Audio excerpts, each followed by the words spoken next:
येडकेहा इथं वरद शंकर सामूहिक पूजा व धर्मसभा उत्साहात.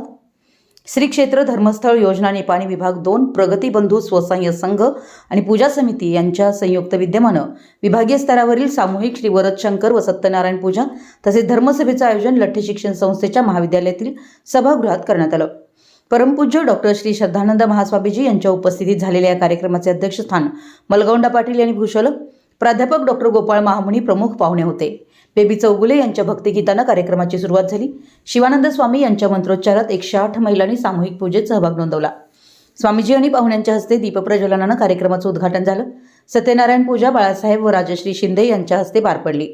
विविध योजनांमुळे महिलांचं सबलीकरण होत असून संस्कृतीपर परंपरा जपण्याचं कार्य त्या करत असल्याचं प्राध्यापक महामुनी यांनी सांगितलं. तर श्रद्धानंद स्वामीजींनी आर्थिक मदतीचा योग्य वापर करून संस्कार जपावेत असा संदेश दिला. या प्रसंगी बाळासाहेब शिंदे, तात्यासाहेब केस्ते यांसह विविध गावातील महिला मोठ्या संख्येनं उपस्थित होत्या. प्रवीण मुदगी यांनी सूत्रसंचालन व आभार मानले.